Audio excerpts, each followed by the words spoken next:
podcast.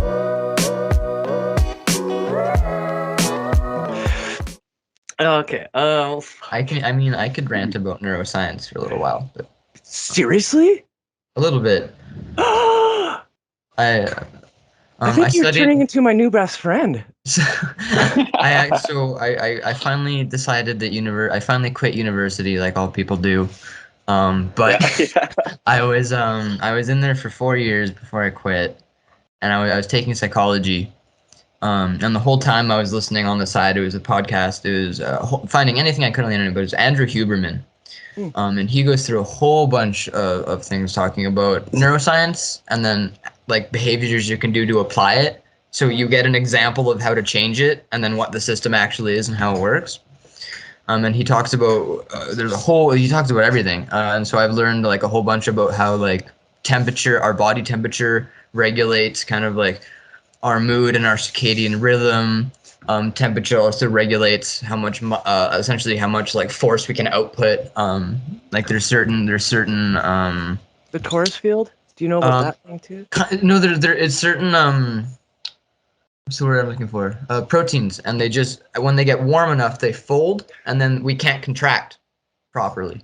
No shit. So you teach your brain differently how to deal with that when you pop up in a situation? Yeah, and so you can actually they were looking at later. They were looking at like breath work. And so if you like the palms of your hands or the bottoms of your feet your body uses that to regulate what should be your core temperature. So they would like cool the palm for like 30 seconds and it would give you more output. Oh yeah, I heard about that before. No, you didn't. Because Andrew Huberman was on Joe Rogan before talking about that, I believe. Yes, he was. Cool. That's like, how do you figure that out? Like, let's cool the palms and then train or like work out. And I think the only experience that I had with anything was like hearing that proteins denature, and when they get too warm they and that's what happens to milk and blah blah blah. And so it's like, so we get too warm and our muscles denature? Like no, that's not what happens. But essentially it's just really, you go online and you can find so much. And actually, so I was doing that. I was doing psychology. I still wanted to be interested in the body, and now I've moved on. I'm actually just starting a massage therapy course. Awesome. And then I'm going to move into RMT and that kind of stuff. So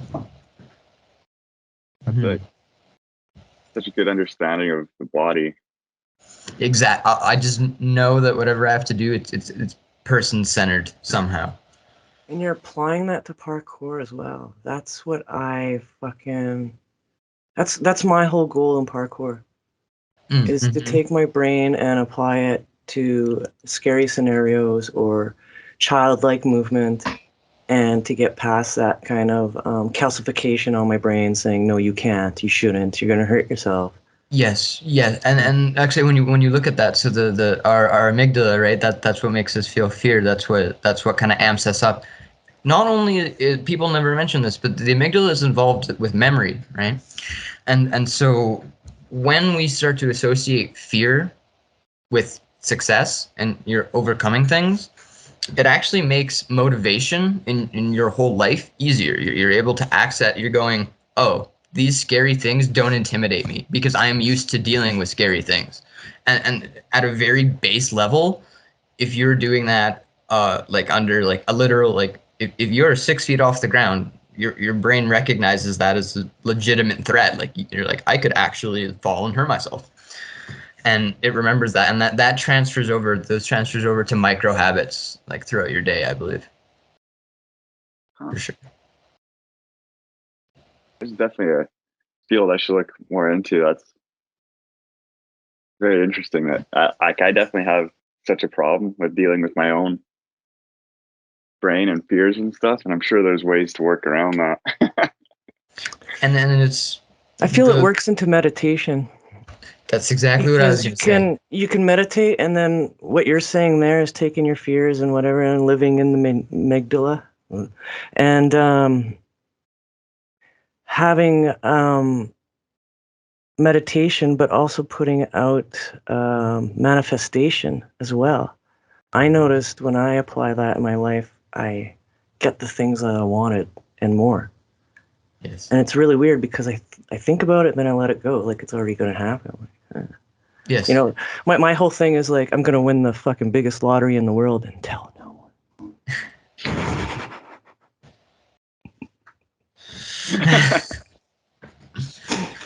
And when you can manifest that, when you can, and that's what I really like about it, is it's just parkour in its essence. I think a lot of people come in it because we're like athletic, but we don't really fit into other sports, and so it's just confidence building. And like that confidence building will lean into everything. And like you said, when you're confident, that's when you're gonna start to be like, okay, I can manifest things that I want. I'm gonna move myself in the right direction. Mm-hmm.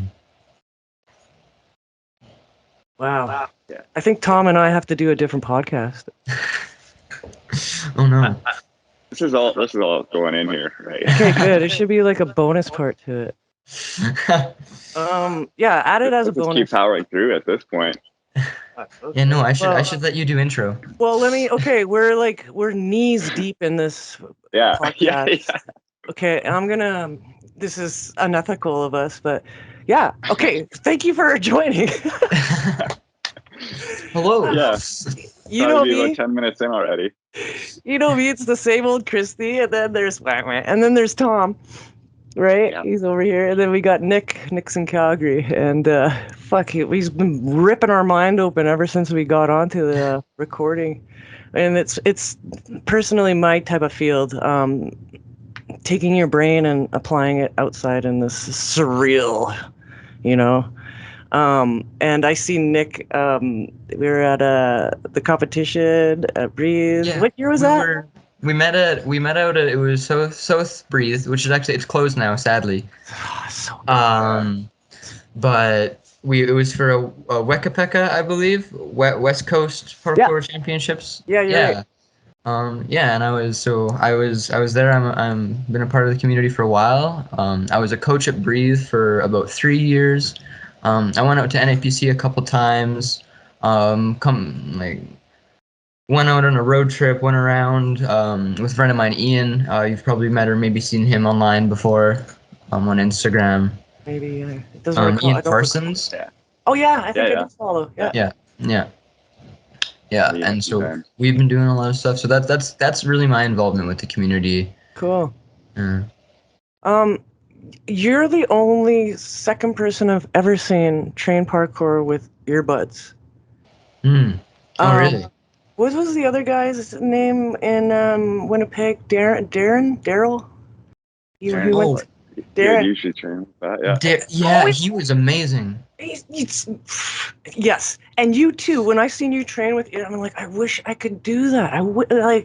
I'm just so self-conscious of one going off the other way or whatever.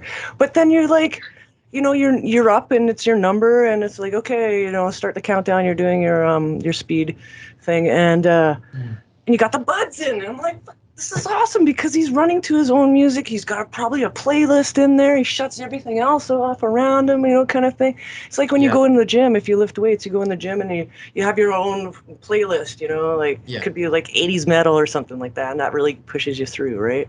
Yeah. But I could totally see that in you. I'm like, wow, this guy's awesome. I think I slowly introduced myself to you or said something, how cool you were or whatever, but... I remember. I very distinctly remember you at the end when we were talking. When we were stretching.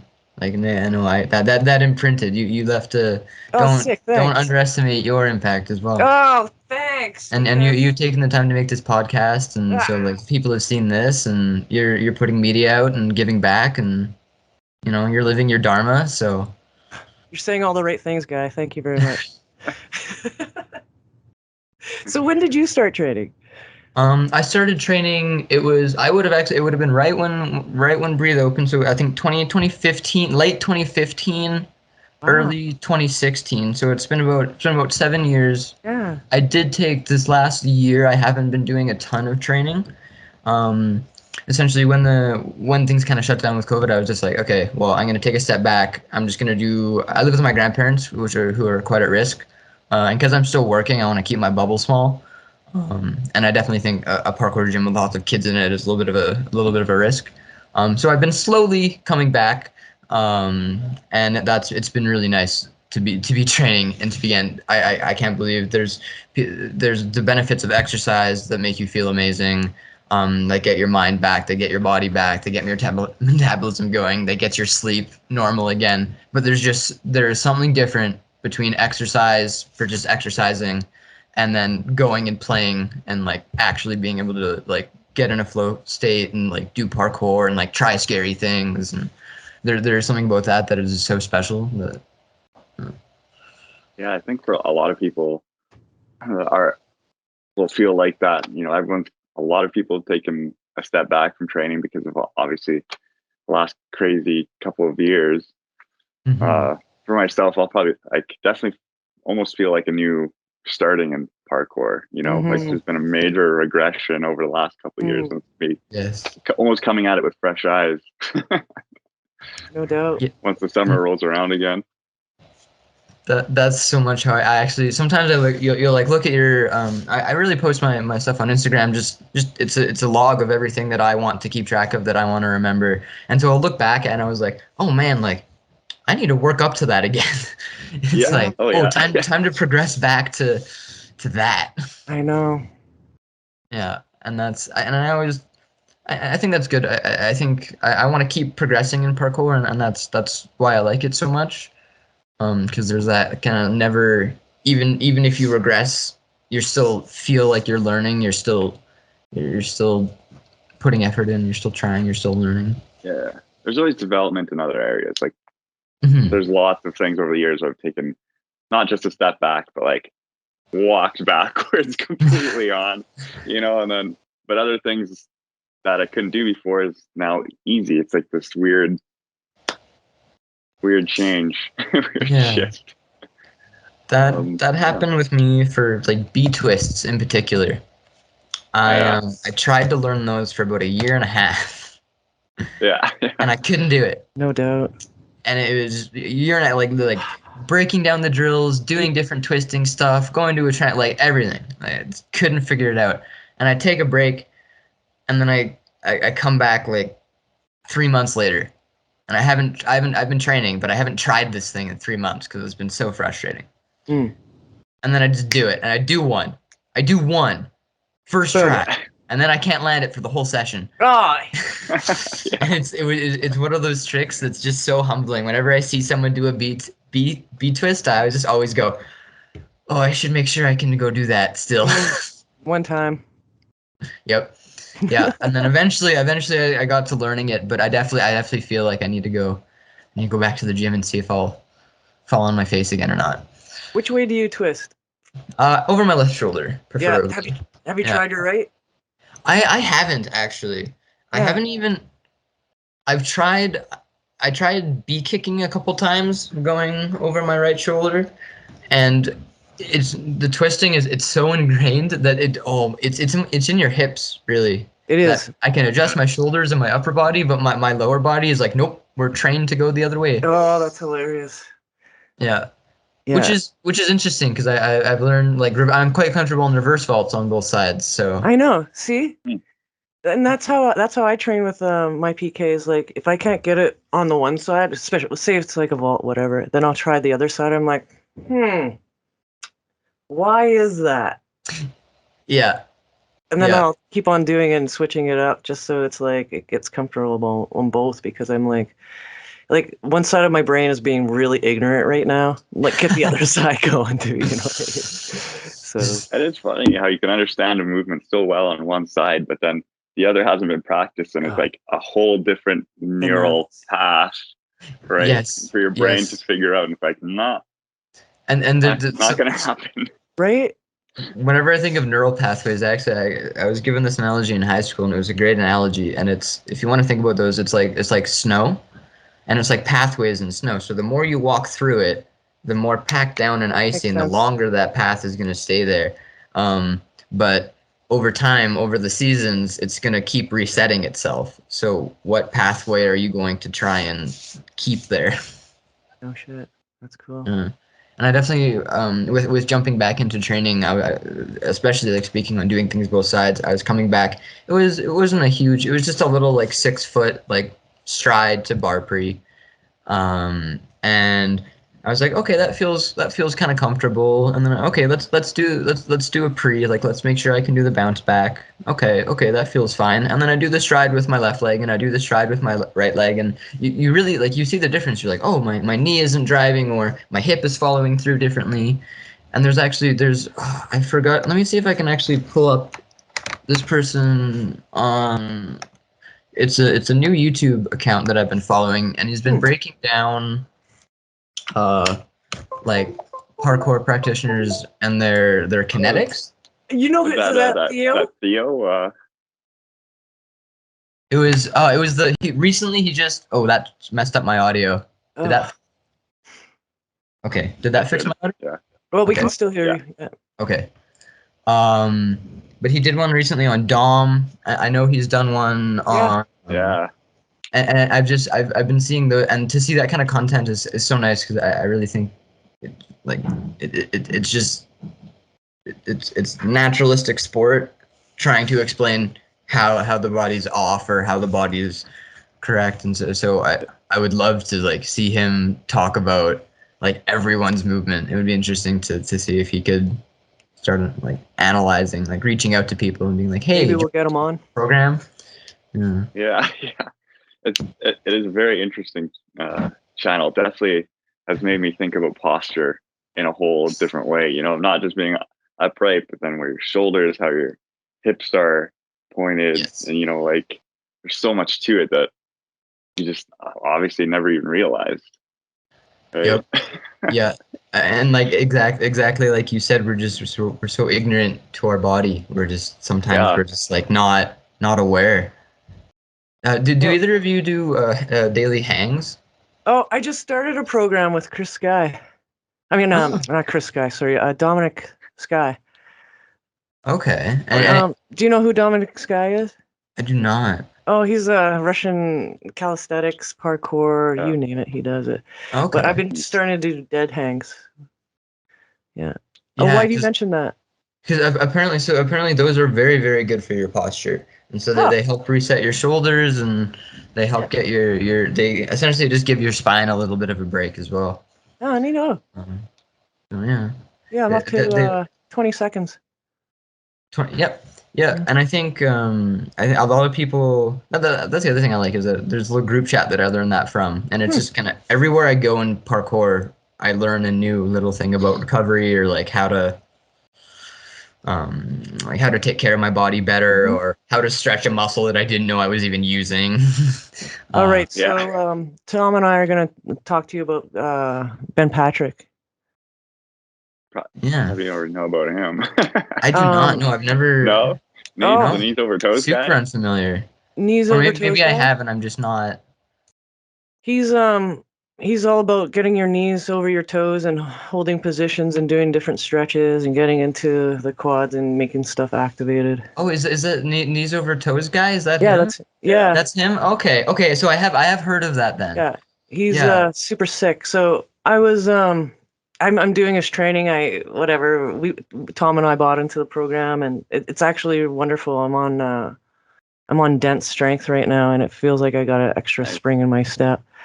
But I was thinking about it this morning too, because I was sitting down, you know where, and I got a squatty potty, and I'm thinking, my knees are over my toes right now. It's so weird how that applies everywhere. Yep. Do you know what I mean? Like. Yep. Well, and especially how common fitness myths just like mess us up. Like if you were to actually hear like don't put your knees over your toes and then pay attention in your everyday life, you do that in your everyday life all the time. Yeah. Yeah. You need to be strong in that position. Yeah. Mm-hmm. Wonderful. Yeah, well, it's such a bizarre thing to actively tell people to not be strong in a natural movement. Like, why would you avoid that? Hanging, one arm hangs, two arm hangs, dead hangs. That's a natural movement for us monkeys too, right? Very, very. Yeah. And especially like even when you when you look at babies, right? Their grip strength is phenomenal. Like you put them on a bar and they're good. Yeah. Or you hold them up like they start walking, and they're holding onto your fingers above their head. Yeah. Like we're training them to be a little. Yeah. Oh. I am sure that there is a deep, something deep in our limbic system that just grabs on. It just knows to grab on. Right, and we block it out. Right. Be an adult, baby. You know. That sort of reminds me. There's I do a lot of gaming as well. And there's a game I found called Ancestors: The Humankind Odyssey, and you start out as you're these apes. You start out and you just evolve at the level of the neuron. You just go interact with the world, and you grow neurons from there, and then you skip generations, and then skip a whole bunch of years, and it's just the thing where you see learning step by step. But it's really interesting to see how much from that game actually it was the same people that were working on that game did all the designing and the parkour movement for Assassin's Creed as well. Oh shit! Oh really? Yeah. They were. I can't remember the developer's name though. I'm not much of a gamer, but Tom, do you know that game? Yeah, I'm aware of it. I haven't actually tried it myself, but I think I'll have to add it to a list now. It's fun. It's definitely a very slow game. Like it's one of those things where you're like, I'm going to I'm gonna have a few drinks, I'm gonna have a smoke and just enjoy myself and interact with this crazy. You're playing in like ancient Africa, so it's just kind of a hostile world that's trying to kill you. But I don't think that's any different than today. Just a concrete jungle now. Totally. Yeah, slightly different environment. Just evolved into our surroundings. Yada, yada, yada. And we could almost... Sorry, go ahead. Just like speaking of parkour games, I was playing Dying Light. Yeah. I haven't touched... Every time I see Dying Light, I'm like, I need to play that. But I've never touched it. It's good. I just started playing it because the next one's coming out in a few weeks. That was the one that Store was promoting recently with that video. Oh, really? I didn't see that. Yeah, the zombie parkour game. No? No.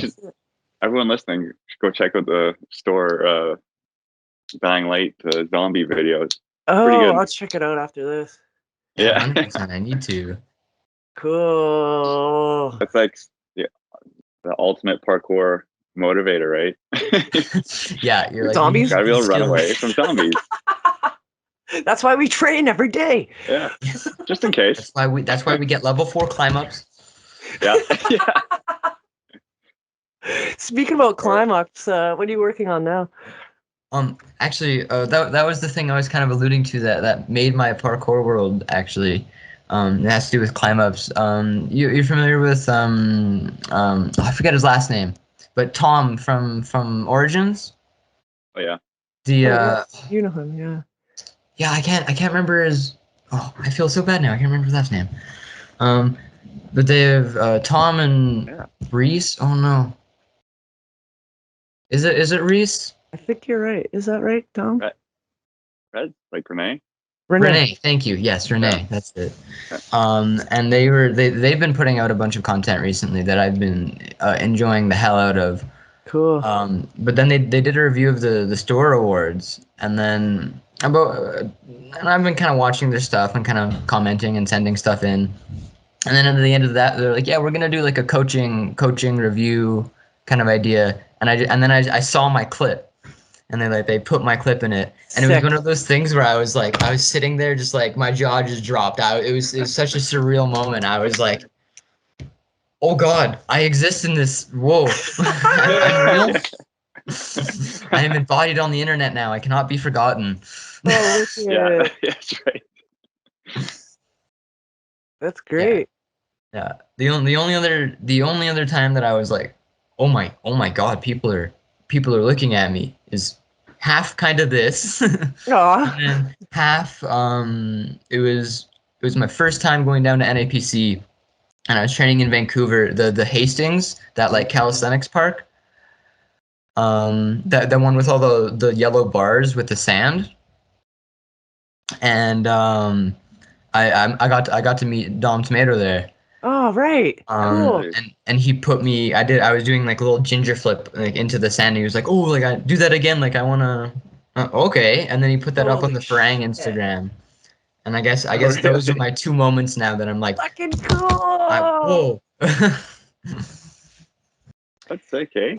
It's so funny how like everyone's gonna keep doing parkour, but then when you get like this kind of attention or praise a little bit, it's just this huge boost to your training or gives you like a lot of people more confidence. It just makes me want to go train more. Like that's exactly what it is. You're just like, hey, it's time to go level up again. Yeah. Yeah, I feel that after every podcast, and then in the winter months I look outside, I'm like, who am I kidding? I'm not training outside. Right? Like I'm not playing in that snow. Like I'm not that old. No. I'm not gonna go jump around. Actually, every now and again, have you ever tried winter training? Have you done that? I have in my younger, but not recent. Okay. Yeah, I have. Actually, I like it. I've only gone out a couple times, and I do like it. There's less people around looking at you that'll yell parkour at you, but I've only been out once or twice, and I was dragged out by Zach MacGyver. He was from I believe he's from a wicked name, Ontario, but he's between here and there in Calgary now. And he is super not very well known, doesn't have a big social media presence, but he's an athlete that will look at any challenge, kind of like play with the Yokemi a little bit, and then just do it first try. Yeah. And he looks super safe doing it the whole time. Cool. He's one of the only athletes that when I'm like training with him and I look at, I'm like, hey, he is 100% safe, 110% of the time. Give a shout out to Zach right now. Yeah, good for him for representing. Yeah. Like, he's really done some amazing stuff. Super high level thing, and awesome guy. Super nice. He golden heart. Yeah. Yeah. Well, yeah. Have to get Zach on the show at some point.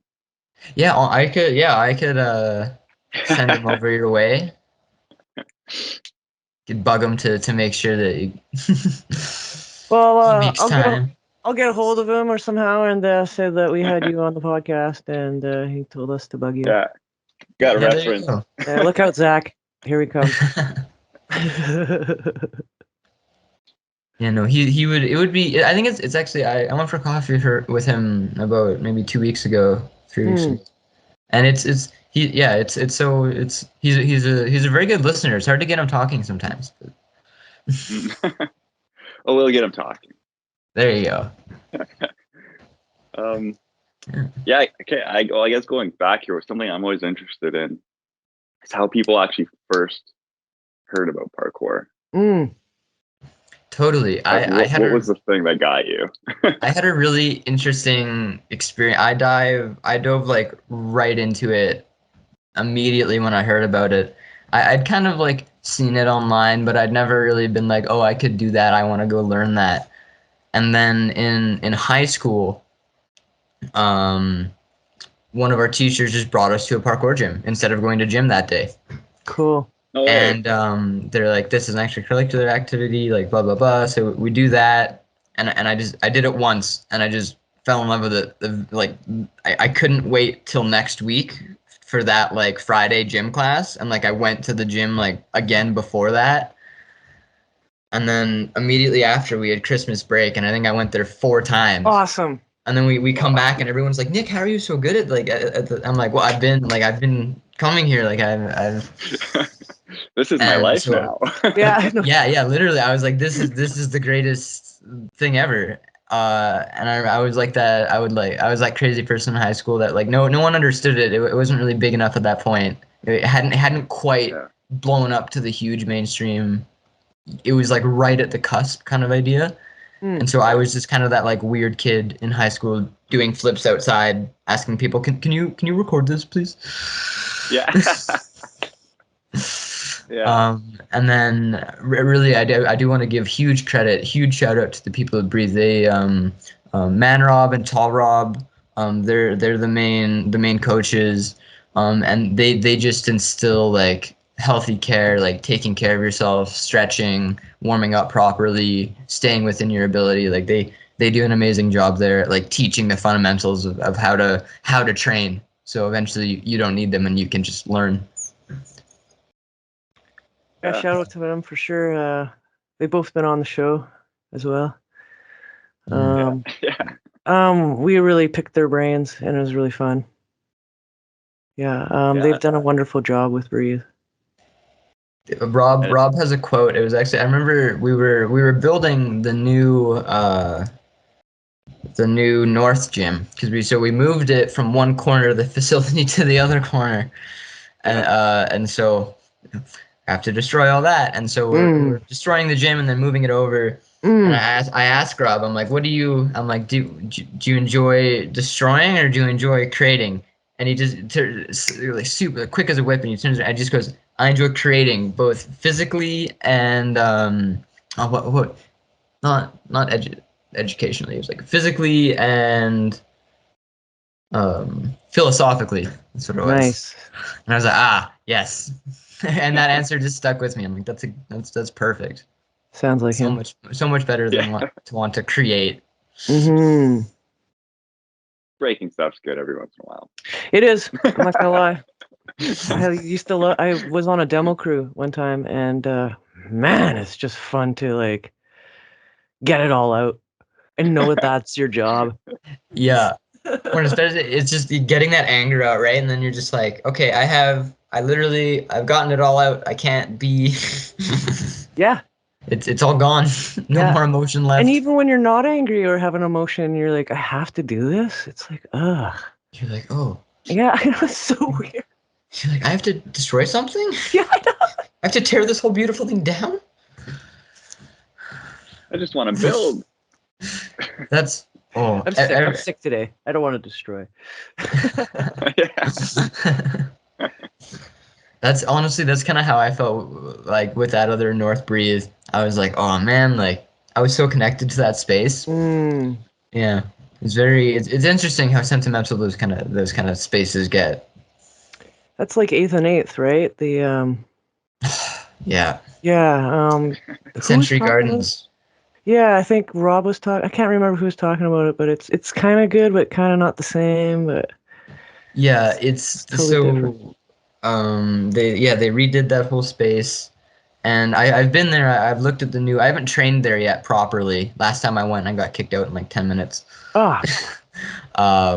They were like looking at me as I'm like walking up and warming up, and they just watch me as I'm warming up. And then as soon as I start moving, they're just like, "Oh, okay. We've seen this guy. He's on film." Yeah. Follow him. Yeah. And so it's definitely with what they stripped a lot of what was there. So if you've been to that, it's downtown Calgary core, and on the east, no, not on the east, on the north side of it, there used to be like a big like 18 or 16 foot wall, like slanted wall that would go up, and it kind of had like 3 layers that would kind of come down that you could walk up, and that those 3 layers are just gone. And so it's really only like the side accessories for like the back part for the south part of the south part of it was like maintained and kept mostly together. There's hardly anything there for that side. Yeah, right. There's not a lot, and it is more with they installed new railings on it though, so at least there's more like stride options now to go across from that big rock that's in the middle, kind of like in the middle of the plaza and the walkway through the center. So that's kind of the new like center point as opposed to the bridge that would go over top kind of being the center point. But that was a world-class spot. That was it's almost in a weird way. I wanted to. I kept joking with people. I'm like, we need to fly people from Modus, or we need to fly some like big athletes to like come down and actually like go really hard in this spot before it's like destroyed. Yeah. Yeah, I gotta GoFundMe or something to save it, or well, I'll pick your brain to see what kind of features you liked at that location. If Tom and I can maybe implement it into a gym if we decide to build. Yeah, totally. What I liked about that is that it had a lot of, even though there'd be like, let's say there was a box that was here, and it wasn't just a box that had extra things to it. So it had a slant on it and maybe a little outlet, and that's what I really like, looking for those little mini like weird challenges. And actually, one of my favorite challenges there that I remember, it was just a Kong over one of the concrete slabs, and it followed a wall, and it was just a wall. You couldn't cat on it. It was too high to try and Kong up. But then at the very end, there was a little rock jutting out that was maybe 6 inches like out. So you had to like Kong pre to that little tiny thing. Holy! So I think if you're making a gym, my favorite thing is just finding little knickknacks that you can screw into the side of a wall, that you can stride off of, you can dyno off of, and I think those little tiny Ledges. touches are what like make the space. Cool. Thanks. Yeah, that's what I would say. Okay, cool. I'll keep that in mind. And that's almost how I feel at this new North location, as I'm breaking it in and starting to train. I'm seeing all these little things, like these little tiny things that I kind of want added, or maybe there'll be a block in a spot. I'm like, oh, that should be there, like always, or that should be something, or there should be a bar here, cool. Or a dyno option on a wall, or it's just those little tiny things that you can find. And I think that's the best part about training parkour and flowing, and especially training with other people, is that they just see things that you don't see. They just see ideas, and they just see how to use a space so differently. And then, but they point it out, and you're like, oh, now I can see it too. So, I love that. That's one of my favorite things. It's like you'll be training on the same spot wherever you may be, and then someone else walks up and they do something a little not your style, but it works in the situation. It's like, huh. And then you apply it to it, it's like, oh, that's the link I was missing. Yeah, no, I totally feel you. Cool, thanks for that. And that's kind of the same reason that I like the speed competitions as well, because you get to see everybody working on it. And then if you see someone run before and they do something, you're like, oh, I can steal that. I can adopt that. I can. Yeah. And you just get to really see, like, okay, what is efficient and what isn't. Yeah. One of my favorite. This is a great thing to do with students too, when you're trying to teach speed, is to I could call it parkour string theory. Mike Therant, he coined that term. I can't take credit. He coined that term.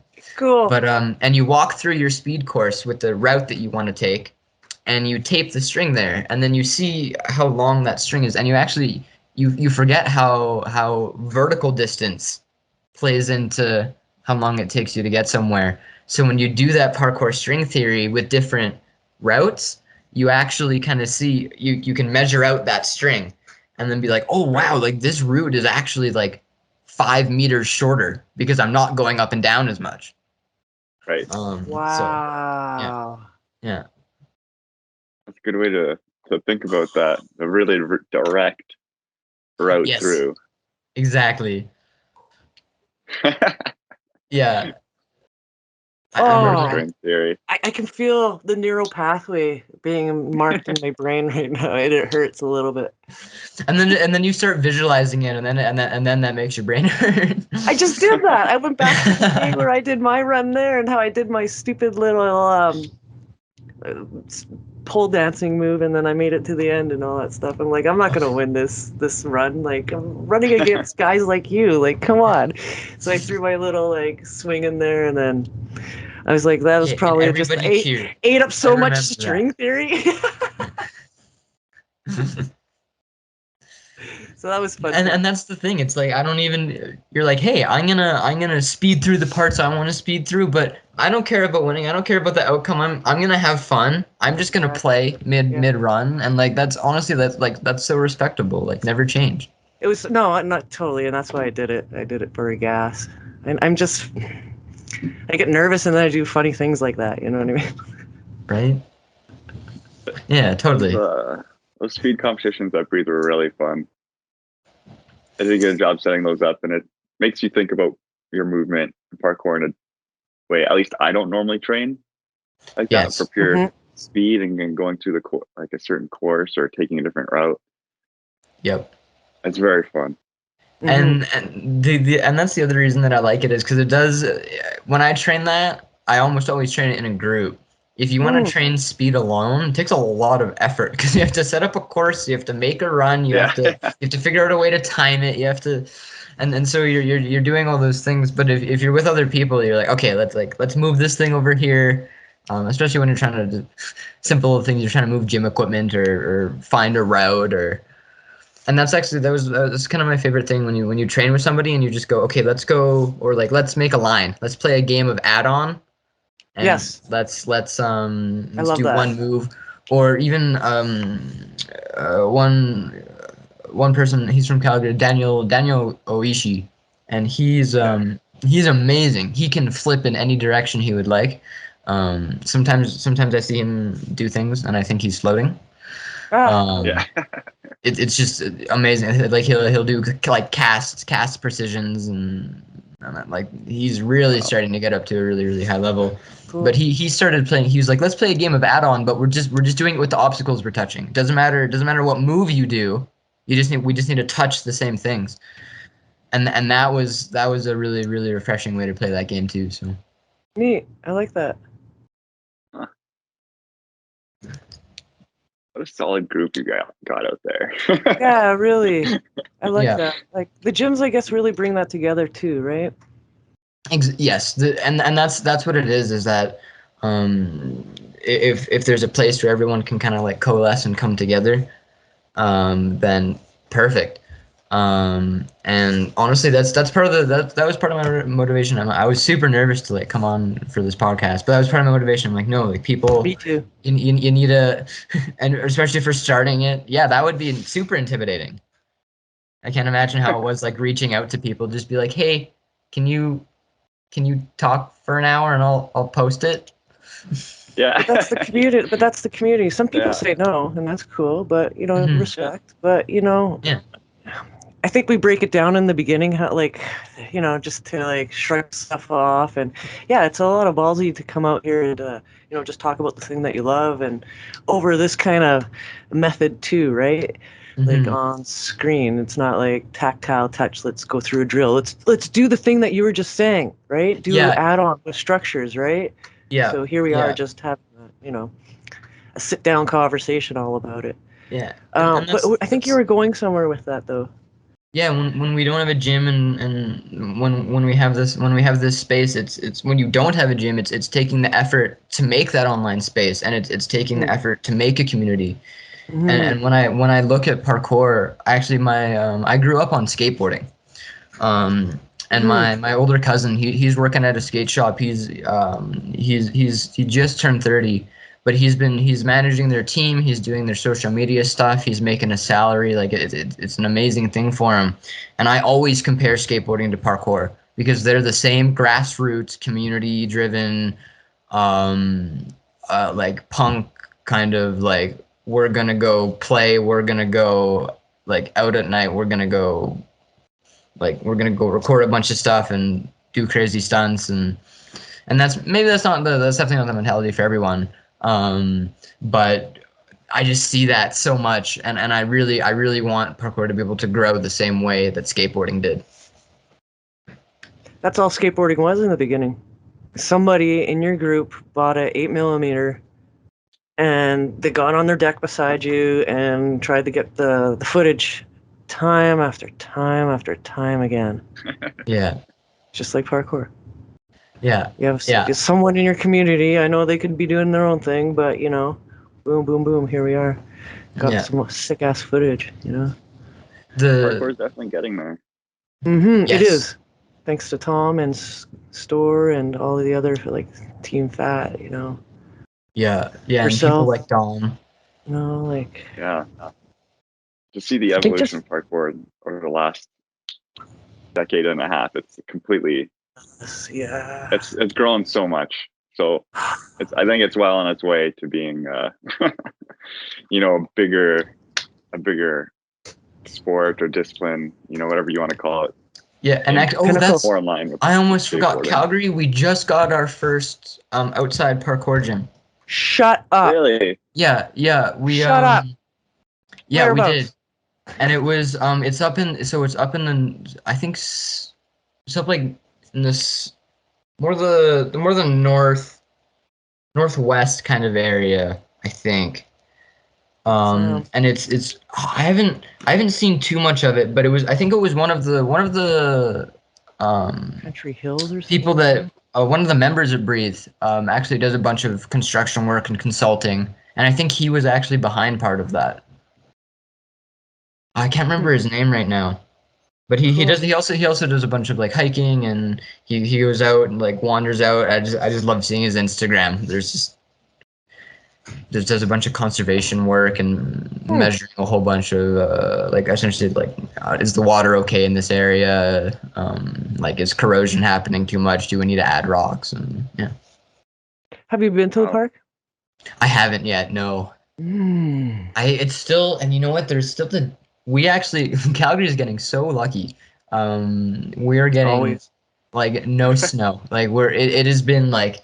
We might have had like a few super cold days, but like there's pavement outside. Like I can look in pavement and be like, okay, we're good. And like I can see some grass. Maybe I'll just turn this camera around for a second. Yeah. And that's covered. We're a little more. I'm a little luckier. And I'm in a house. So luckily, the neighbors in our town want to show off their plow machines, and we're really friendly, and so they're like, "I'll come over and plow." We're like, "Oh." Yeah. No, that's what I remind when I'm like shoveling the driveway. It's just like, okay, we don't have bugs, we don't have alligators, we don't have hurricanes. Yeah. Right. Silver lining. And weed is legal, so okay. Yeah. Oh. Makes getting through the winters easier, huh? Yeah. Games kind of add on to that, smoking weed too. Get all like in a big indica and you're playing your game there. You're like couch locked. Oh, it does. Honestly, if I couldn't numb myself out with that when I have to go shovel, I would be so much more upset when I had to go. Totally. Yeah, there's a treasure at the end of the shovel. And actually, commonly enough, I very commonly will like mix smoking with meditating. Yeah. I try very, very hard. I'll admit I don't do this all the time. But I try very hard to use it like a tool. I want to use it like specifically for something. And I found if you can get into like a nice meditative trance, and you've smoked, I swear you get some sort of cold resist. I don't know how it works. It's probably very similar to just like some sort of Wim Hof neural pathway, like that same kind of like your breathing is slowed, your D2 receptors have told your body double check everything, it's all fine. We're good. You're staying still, so totally. Yeah, no, that's totally it. Tense. Yep. You wouldn't tense up in the cold. Yeah.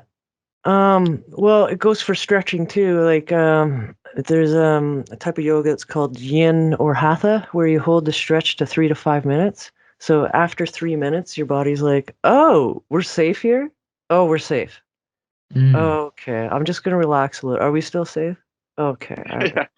And it's like, "What? We're moving now? It's been 5 minutes. Come on. Oh, do the other side. Okay, is it safe? Is it safe?" So, like, you're right. The brain is like constantly playing tricks on us.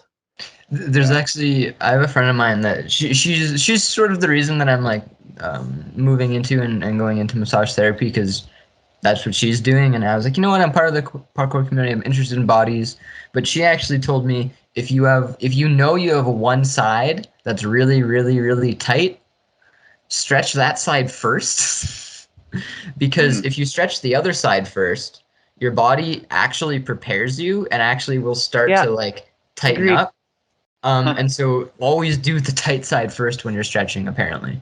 I always start with my left side forward, whatever. Even when I'm doing a parkour run, it's always my left because I want to trip this thing out because I know it always takes a right step forward. So specifically, when you know what I mean? When I do parkour, so I constantly bounce on that leg first, or put that arm out first, right?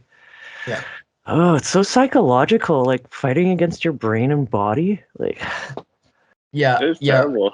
And that's, your brain's constantly trying to make your life harder.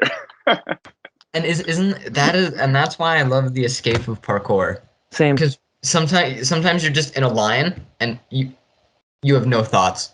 Nothing else matters except for getting your foot, your hand, everything right so you can get to the next movement. Yeah. And then you just complete it, and you're like, okay, we're done. Yeah. We're at peace now. Next movement, next meditation, next breath work, you know? Yeah. Good for 10 seconds. And then, okay, next line. Yeah, no, we can't. We're still a part of modernity. Our attention span is still. Yeah. Achieved it. Next one, let's go. Totally, yeah. Says a thing for the person, yeah. And that's the other thing is that I never appreciated how much people that really get into parkour double down on the training aspect of it. Especially because when I started as a coach, I was already training for about 3 years before they offered me a job there, and I love training. Like I love just practicing jumps. Like I could sit there with 2 blocks at curb level and just practice precisions. For hours. Yeah. And so I had to fight with my brain a little bit. I'm like, okay, you're training kids now. Kids don't want to train. They don't. That isn't a tick in their brain. You need to get them engaged. You need to get them going. And then I almost noticed when I was training adults the exact opposite thing. They just wanted to do a thing and practice it and then be done for the hour. They didn't want to stop and really. I don't want to say think as much, but I want to be mindful of their movement and be like, okay, what is going on? Interesting take. Yeah, I think we saw it in teaching and coaching as well. Hey, Tom. Yeah, well, adults definitely get a little bit more. At least I found they're more methodical. I guess they're like, okay, break it down, do this like repeatedly because it takes longer for adults to get confident with something, right? Kids are like, even like some kids are like, I've seen that kid do it, so I can do it too. Right, lots of them are. Yeah. Yeah. Like, okay, well, maybe try it a couple times first, but they just want to keep going, doing different things, and adults definitely take. I mean, at least I found they tend to take their time more, which is good because you have a lifetime of probably bad habits to work through. Very, very, very true. Yeah, I don't, and especially when you start to break down the body and you're like, okay, how should we move? Experts will look at every individual and be like, everything's messed up. That's right. Right? Like it'll be like every like we're all. I don't want to use like ridiculous words, but everyone has a curve in our spine. Everyone has some level of like lordosis, but we're getting that too much. And so it's kind of funny where it's one of those things where you can look at anybody, no matter how they move, whether they're an athlete, whether they pay attention to their movement. Like we're trying our best to keep our bodies like symmetrical and similar. Right. And actually, that's why I think strength training seeps in so much to parkour, because I feel like it's us athletes trying to figure out like, okay, where are we weak? Where can we make up for? Where can we build strength? Like, what is going to simulate a jump? And so it's really interesting to me to see that there's kind of like there's 2 sides to that really in the community right now. There's the you train and then you weightlift and supplement with that, or you do calisthenics or whatever you want to call not parkour training but still exercise. And then there's the people that are just like, I train jumps. Like George McGowan, for example, one of the most powerful athletes ever. Like the dude has pneumatics like in his legs, I swear. Yeah. And just trains jumps and eats pizza apparently. Like that's like you hear stuff like that, and then it's like, wow, okay, maybe we don't need to do this weightlifting. To each their own, and it's like whatever, I found that with whatever it is, the body, the mind, trauma that makes us not think a certain way or do a thing a certain way. It's like every body will be different, and whatever movement or someone's training style or weightlifting is going to stick with that. I find it with food. Personally, I'm vegan. I don't really make a big stink about it anymore, but I like my lifestyle this way, and I used to push it on people. What? How dare you? But it's like, whatever, like live your life. My mentalities now is like, we're friends. I don't care what the hell you do. Like,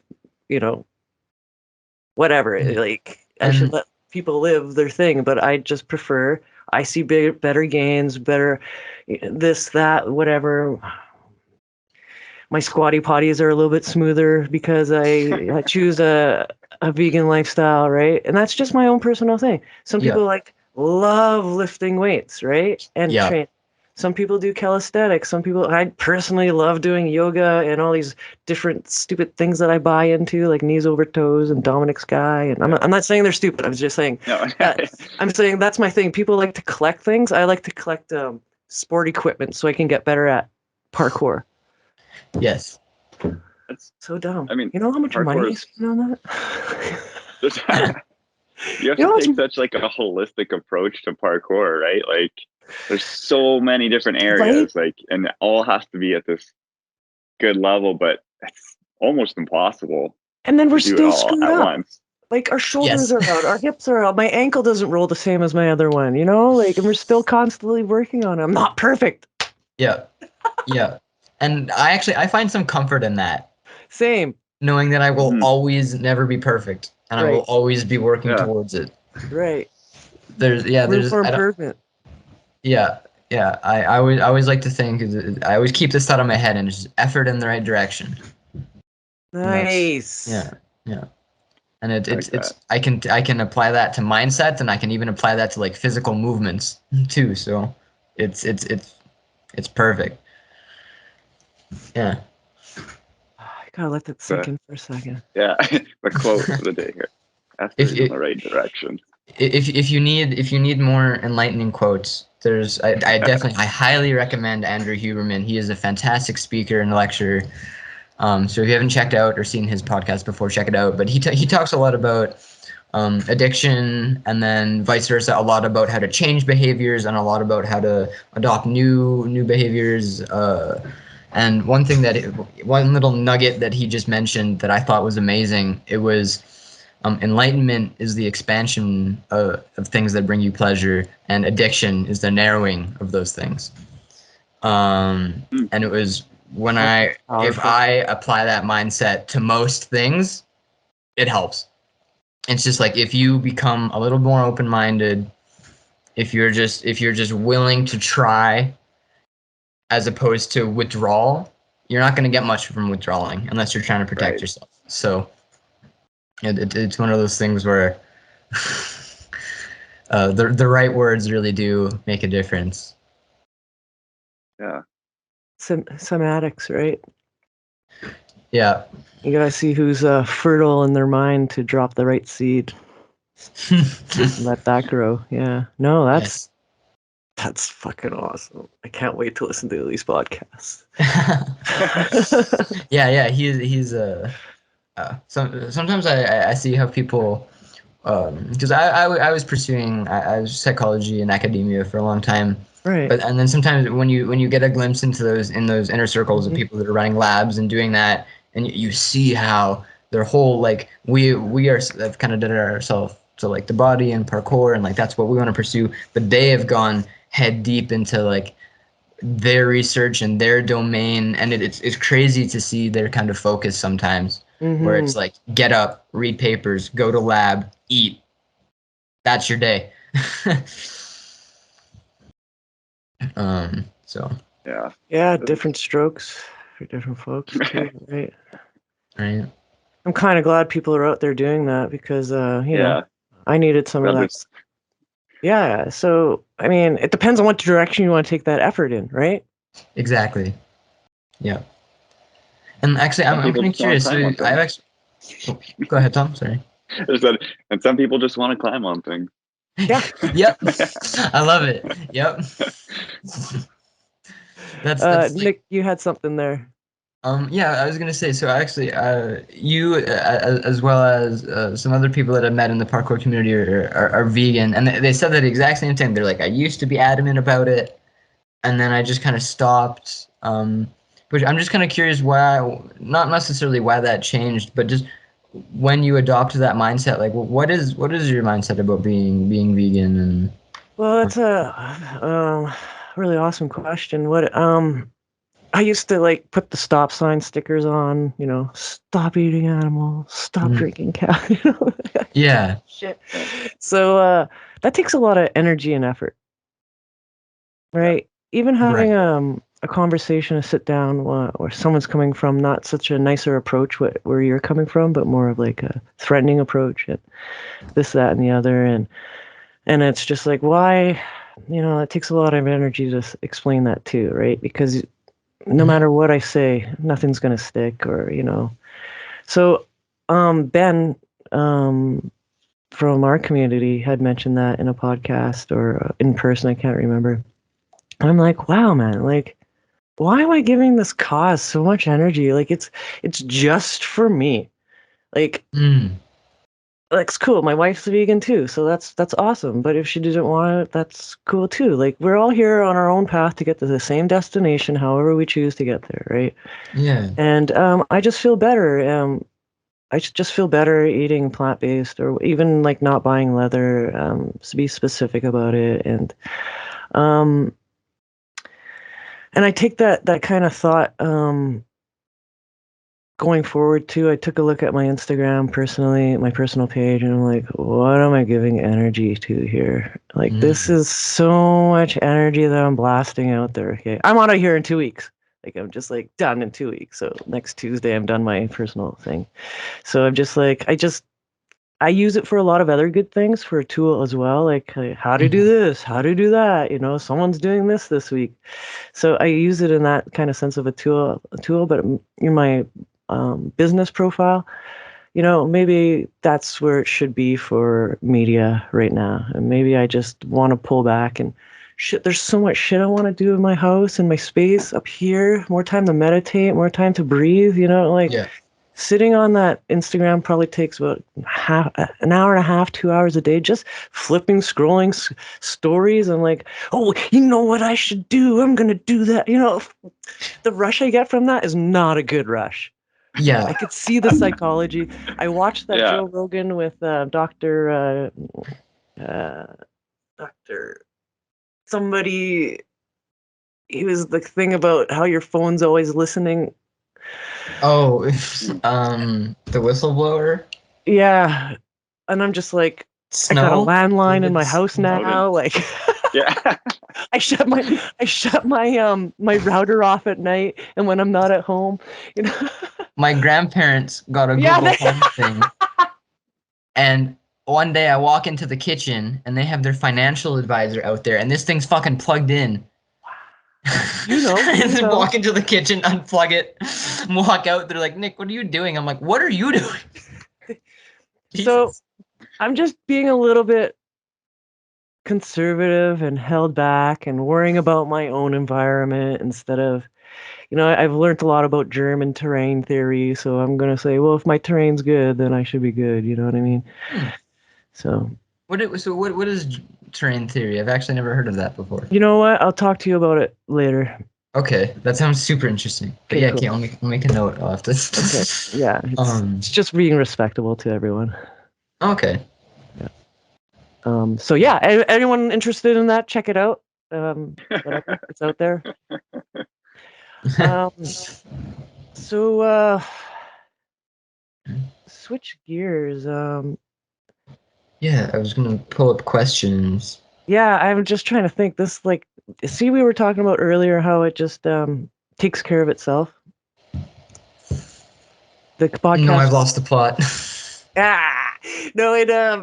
This whole podcast, like it's just like you have a conversation, break the ice, and yeah, the questions don't really show up anymore. It's just more of like a flowy conversation because we all know how to flow, right?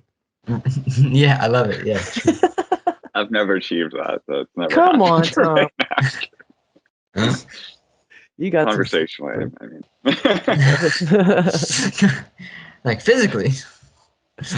What do you prefer? Training in a group or solo? So I really prefer training with people when I'm like, I don't want to say like playing, but when I'm just like enjoying, when I'm just like, I want to go train, I want to go get some clips, I want to go do a couple lines. I really prefer for it to just be with people because I find that maybe I'll do something that I wouldn't normally do. Like they would give me an idea or I'd work something in that they suggested that I wasn't thinking of. And then I would prefer to do that most of the time.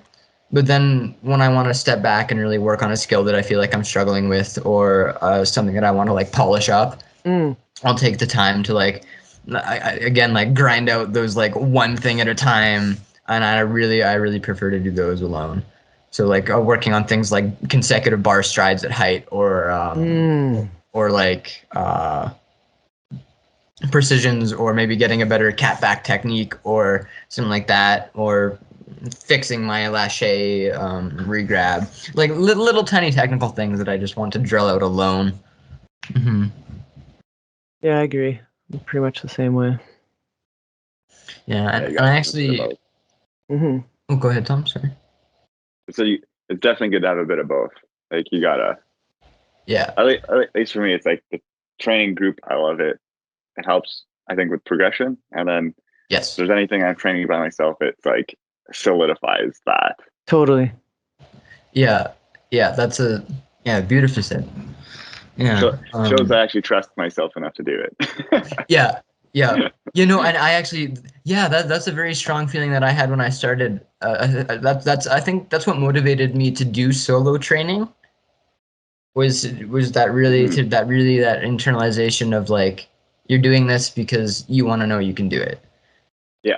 And then when you it feels, especially the first couple times that you go out to train, if you go out to train alone in public for the first time, oh gosh, it feels so weird. Oh, it does. And then you convince yourself, especially your first time, because people are looking at you like you don't know, you haven't been around it, so like you don't know what to say when people like talk to you. And I mean, you're working through like your line like every bit by bit, and people are like, okay. And then when you put the line together and you do it the fifth time, people are like, parkour, and you're like, oh, okay, now you're saying that. Okay, gotcha. Yeah, right.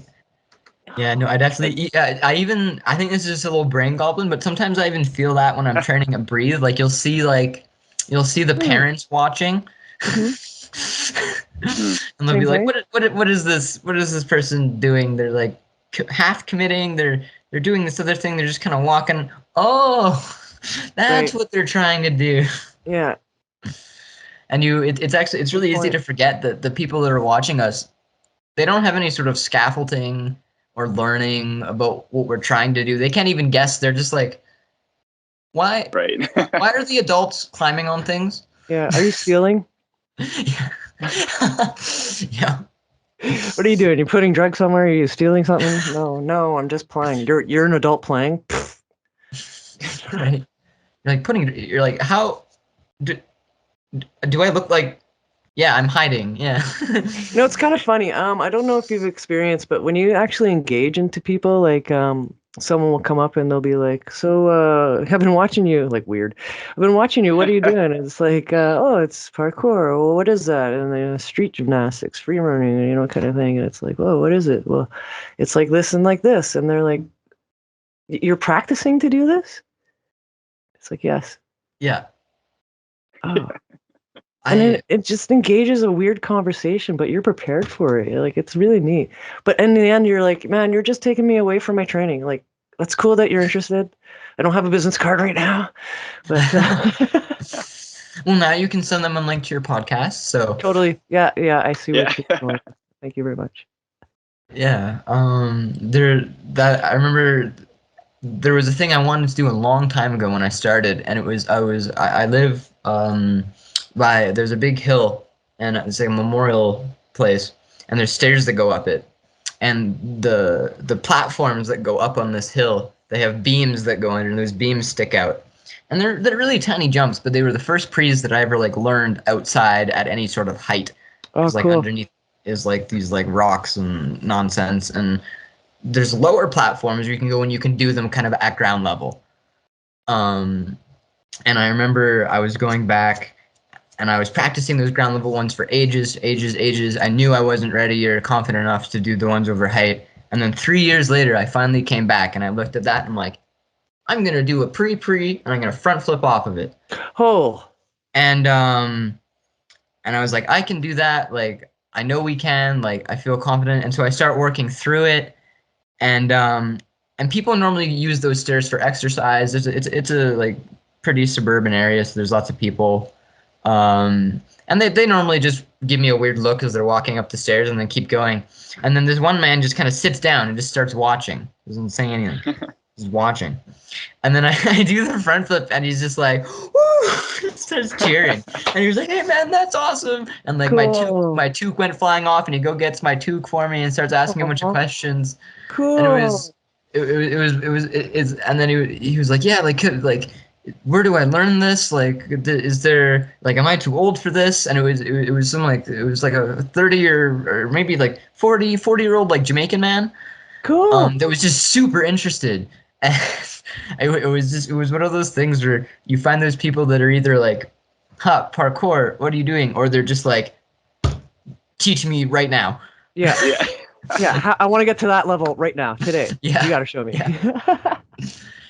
This hasn't happened to me, but there's been a few people that have walked up to Ian when we've been training outside, and they're just like, "Can you teach my son how to blank?" and he's just like, "Well, there's a gym." He's like, "I don't want to teach right now," but yeah, it's really neat to see when people engage with us, and I think that's kind of, I have a little bit of pride with that for the parkour community. I think we're very respectful, especially when it comes to like community and like trying to be engaged. Like if security comes up to us, we're gonna be like, "Okay, give us one more try, but we're leaving." Always. And if they're and that respect is there, and I think I compared us to skateboarding before, and I think that's the only thing that I never wanna go into their realm for that. Like I don't being punk is fine, but let's not be disrespectful at the same time. You know what? I just had a vision there. You know how like skateboards could be used as a weapon? Yeah. So you imagine parkour athlete takes their shoes off, ties the strings together, and uses them. Like can use them like nunchucks. You know how silly that would look? Your lightweight parkour shoes are a dangerous weapon. That's why you see them hanging on the post, the lines up top there. Somebody was using a parkour weapon around here. I can see it's parkour weapon. Yeah, you said that, and I was like, "Wait, are you just gonna take your shoe off and like kick them with your foot? Where's the punishment?" Yeah, barefoot running with your shoe chucks. Turns into whole Austin Powers thing of like, did you just throw a shoe? Like what? Who throws a shoe? That reminds me of that like Tyler the Creator clip where he's like, "You threw a shoe, dumbass!" He's like, now everybody take a picture of this guy walking around with one shoe. See, and that's the type of fun that us parkour athletes take it. We take it as a joke, you know, like we would never think about being hopefully not violent towards someone that's asking or doing this and that, you know. We just carry on the move, you know, just go on to the next spot. You're like this, you know, having a challenge is wasting so much energy that I could be throwing myself against the wall. You know what I mean? Yeah. And kind of like you were talking with the kind of like the vegan attitude too. It's like there's no point. Just don't don't fight those people. Just move on. Like you don't need to spend energy convincing the security guard that what you're doing is safe. Because at the end of the day, it's his job to get you out of there. Yeah. Exactly. So there's no convincing. Yeah. Respect. Yeah. Yeah. Like it's definitely can be frustrating for people when they're going for something like, I think I could get it this time, and then kicked off. But come back to it later. Move to another spot. It's really not worth getting upset about. Yeah, and it's definitely one of those things. Exactly. If you can acknowledge, like, I'm upset. Yeah. Like, I'm just upset at the situation, then okay, fine. And I'm definitely, I guess, and you don't have like a gym you can go to in your community. It would just be like gymnastics gyms and like other stuff that you guys are hanging out in. Pretty much, or spots outdoors if it depends on the weather or whatever. Yeah. But it's mostly a Tuesday night gym. Is that correct, Tom? Yeah, there's like open gyms, different places. I think they're somewhat more limited than it used to be, but and that would be. I can imagine that'd be so much more frustrating for you guys because if I can't if there's some place that's like really locked off or security is really hard, I can go kind of recreate that in my gym. I can go. I can prep it like almost to scale if I would like. If I want to move that much equipment around, I can. You can. And then I can go to that spot and have a legitimate shot of being warmed up, walking up to it, one banging it, walking away and bothering no one. Oh, that's the best feeling. Oh, that especially when you've been working up to a challenge and then you go outside to it and just do it. You gave me goosebumps. Oh. Gosh. All right. So I've been when we had our break there, I wanted to ask you. So what's your favorite move? I know I have a couple favorite moves that I always put down in a line. Do you have something? So there's like two that actually I'll say I'll narrow it down to three. Yeah. That I think are my favorite. And they all kind of sort of mesh. So there's something that I just find really satisfying about a nice big down pre. Like just a really simple down pre. From something high to low and just taking it nice and controlled. The second thing would just be a Kong pre. Cat pass. They're just so you feel. Especially when other people that don't know what parkour is, they see you do a double Kong or they see you do a Kong pre, and they're like, "Whoa, that was a wall that you couldn't get over," and they just went over it. And it's just something about how it is. I think it's I use a Kong or a safety like every day. It's not like it's second nature. And then lastly, my you're making me pick my moves. My third favorite would be a reverse vault. Just because you can use it, you can use it to get over things. You can use it as a flow move. Yeah. Reverse vaults kind of, if you really cheat them, end up being really, really weird looking side flips.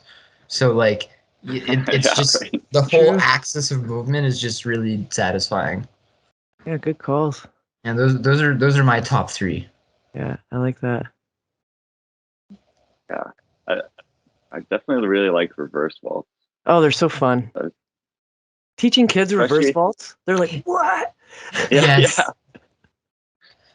And you got to turn and go backwards. Yeah. What? You're like, well, we have to jump at it backwards? Yeah. Cool.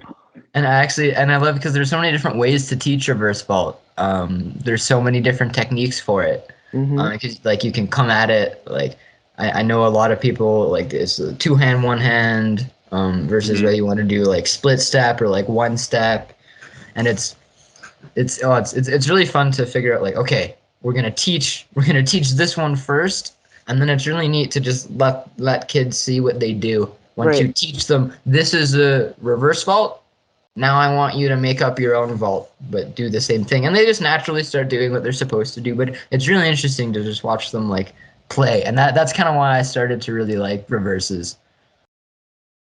I know I had kids that were struggling to they were struggling to learn them, so I started teaching it on the just on the ground, like no obstacle, no nothing. Mm-hmm.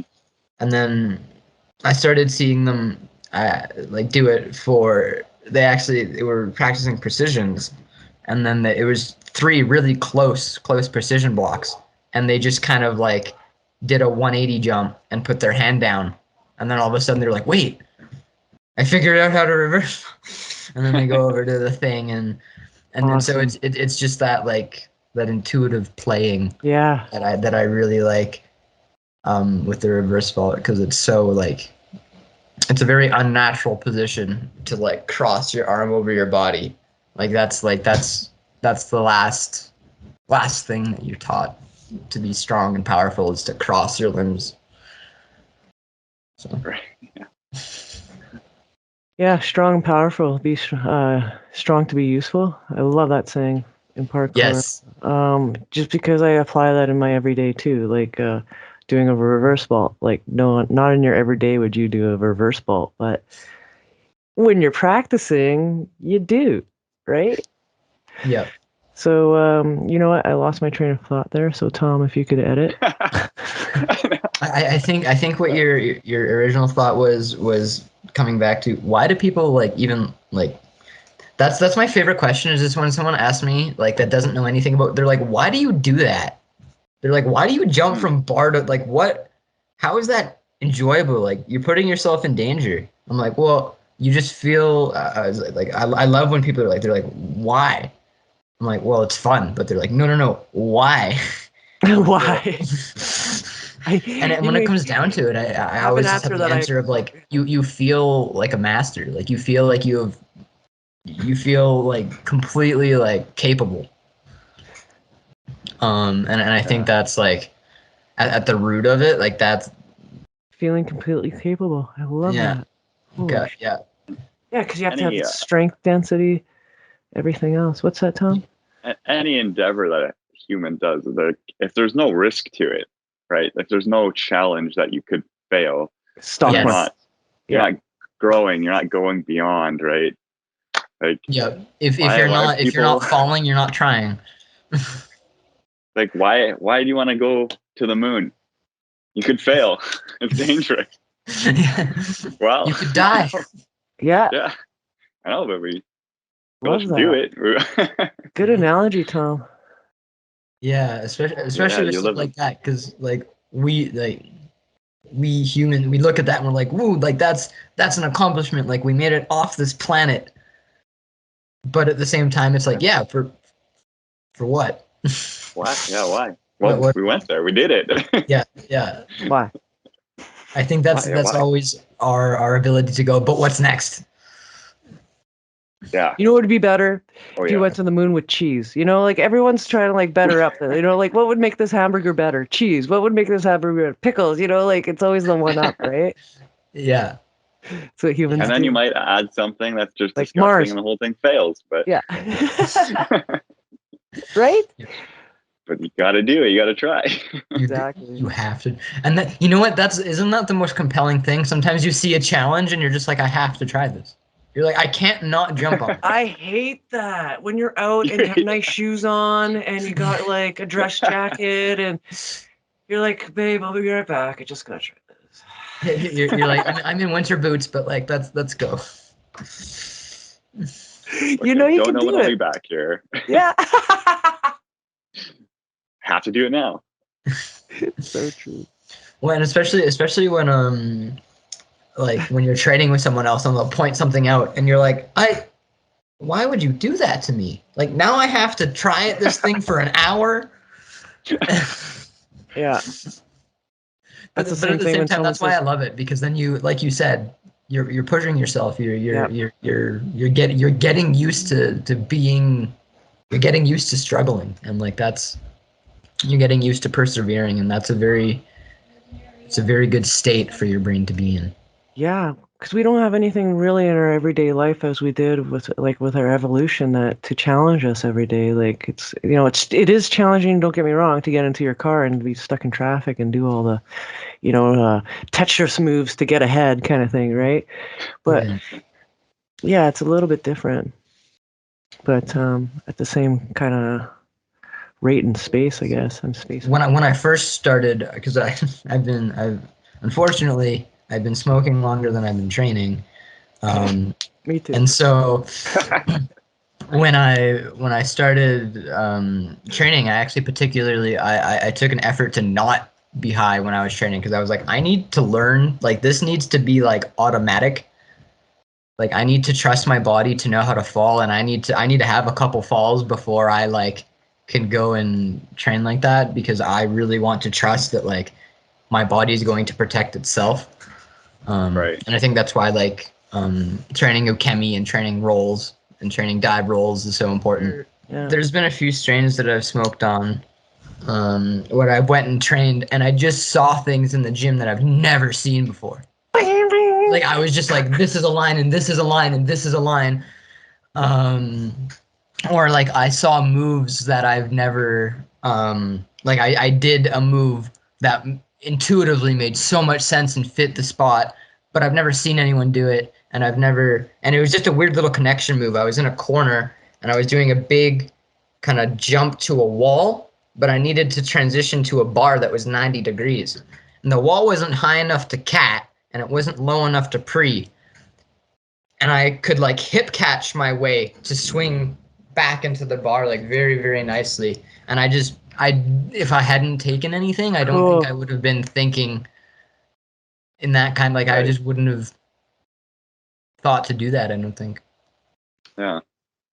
That's awesome. I like that approach. Yeah. I said I don't do any bar work. I don't do any bar precisions with my feet. I'll do swings on lashés stuff. Okay. Right. So no one can call me out on that. You're hilarious. The process. I couple a lot of, I use it, I more often stretch and do my recovery training. I actually I do a lot of like weight training under the influence. I find that I get better, well, not neural activation, what's the word I'm looking for?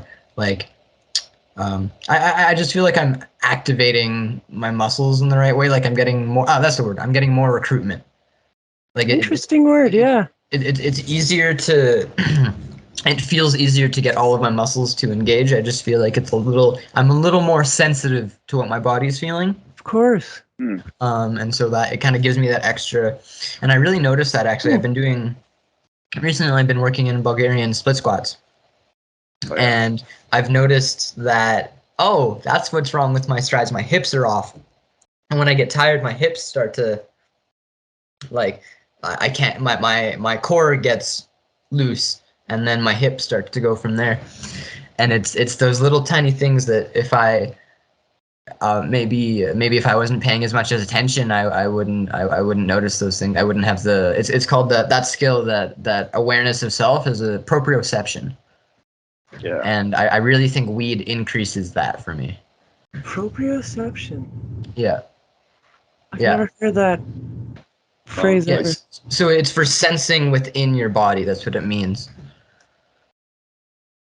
And then exteroception is I'm in there our all the vision time. system and our smell and.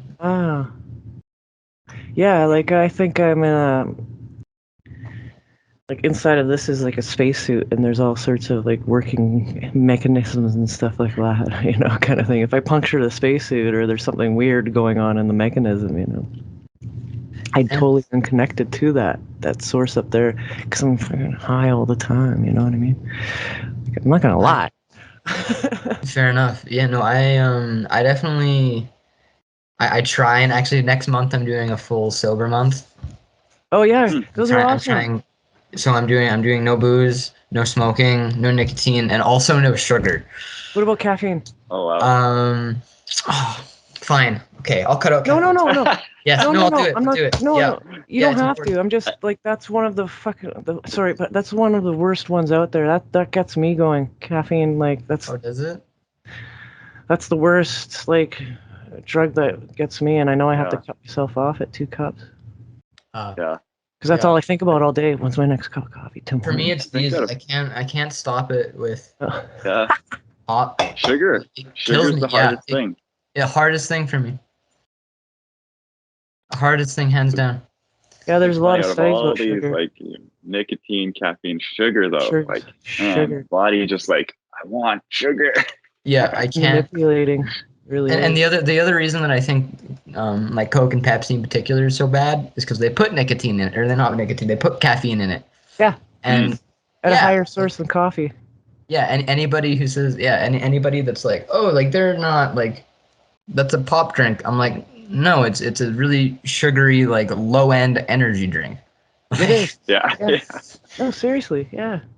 So, Yeah, and that's and part of that like proprioception is that sometimes if I do like after that month, if I can get through months like that, I'll have a Coke for the first time in like 3 weeks, 4 weeks, or I'll have like fast food or something, and you just feel like garbage.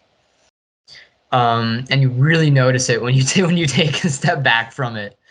So it's one of those things where you're like, oh, okay, I need to. If you need some words of encouragement, like just don't be afraid to reach out to me, like because I'll just like totally boom, boom, boom, boom, like to get going, because I know how much of a struggle that is. Like, purposely I take a smoke break, and my dreams are just wild, right? Kind of thing. It's coming back, and then something, whatever, I get back to it, and it's like I get ramped up, and it's just like smoking a cigarette. If I were to smoke a cigarette again, like that head rush, like, whoa, when's the next time I'm gonna do that? I hate that. If I smell something like mentholy, like I want to throw up. Yeah. If I like smell menthol, I'm like, okay, I need it. Actually, there's an additive in Coke to make you not throw up. Is there? Really? Holy shit. Oh, I know that. I didn't want to tell you that on air, but yeah. They don't put it in there. I don't know what it is. Somebody's Coca-Cola's gonna come after us now. No, seriously. Yeah. All 20 of these people listening know the truth now. What's Mountain Dew? I can't remember. Well, but that kind of makes sense though. It's so much, like it's literally like the amount of sugar that I look at, like that's in that, like 36 grams of sugar. Like where in nature? Tell me where in nature could you find 36 grams of sugar that isn't honey. Like fucking honey? Yeah, well, and then even like maple syrup, you have to boil it down for how many hours, you know? Yeah. I wouldn't call syrup nature. Yeah, good call. When I'm working at the dispensary now too, when people are asking about like vapes and concentrates, that's what I say. I'm like, the flour and the joints, that's fruit. This stuff is high concentrate fructose corn syrup. No, it's true. Yeah. Right. There's a reason why they call it dabs. Yeah. It's just a lot in that, you know. You just need a dab. Yep. Yeah. You need.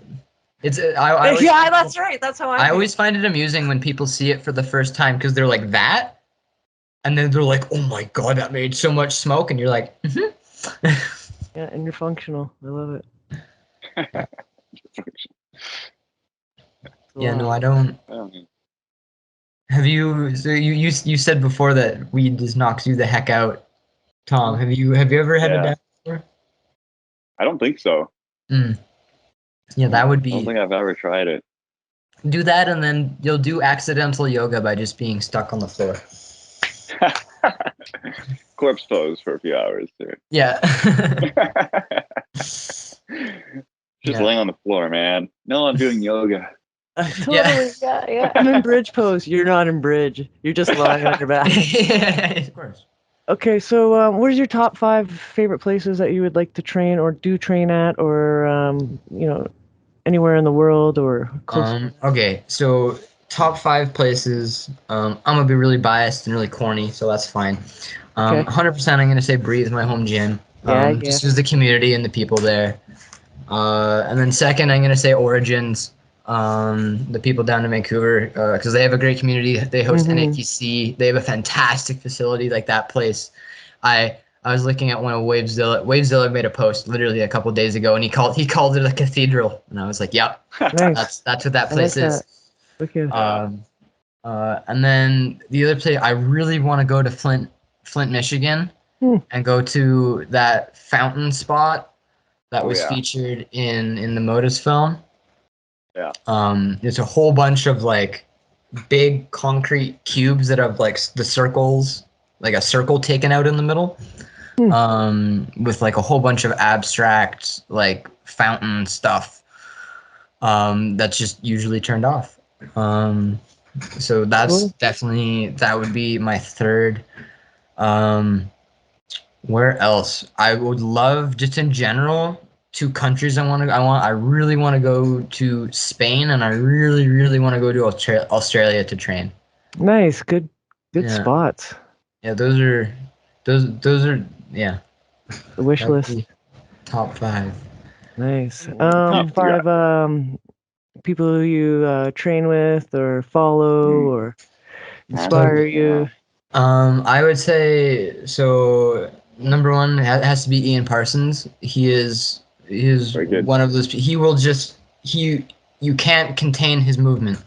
He needs to move, and he will drag everyone else to move with him. And his attitude is just phenomenal. I love it. To train. And then next to that, I'd probably say Zach.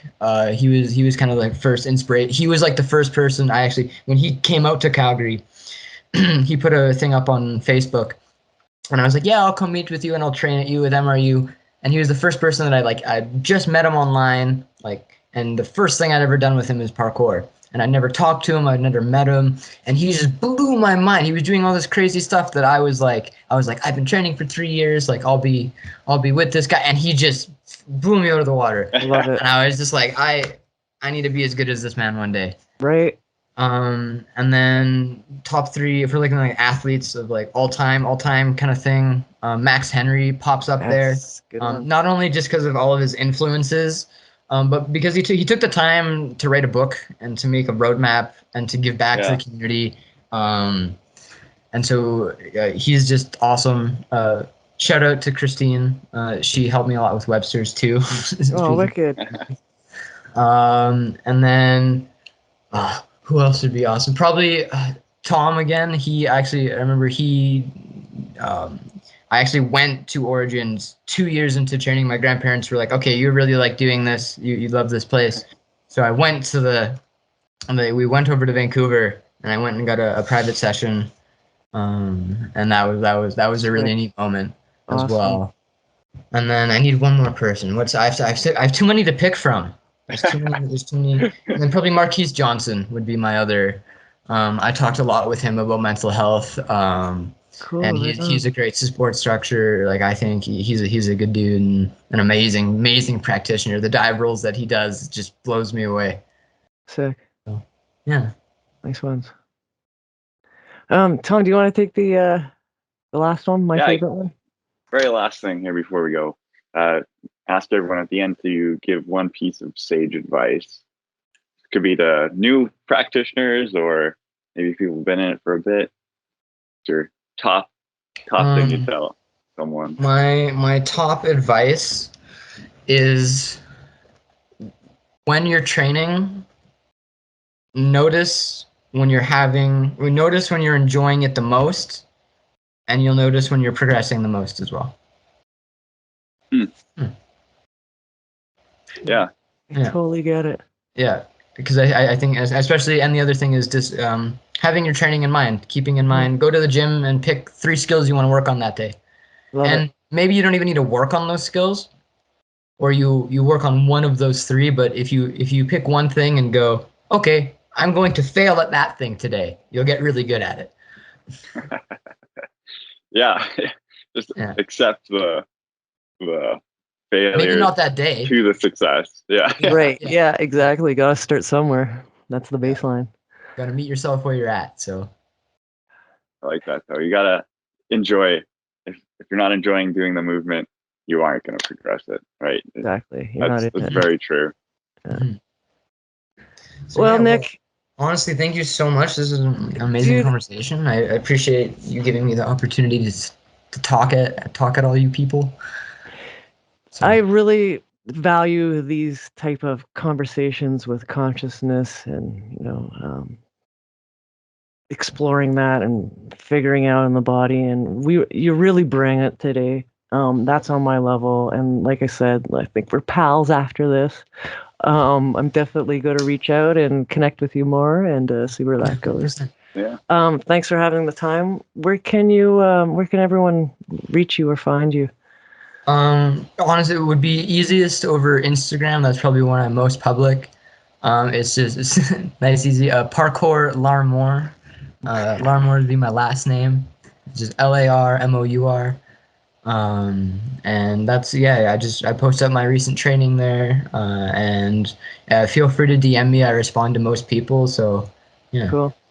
Perfect. I'll include all that in the description of this video too for anyone interested.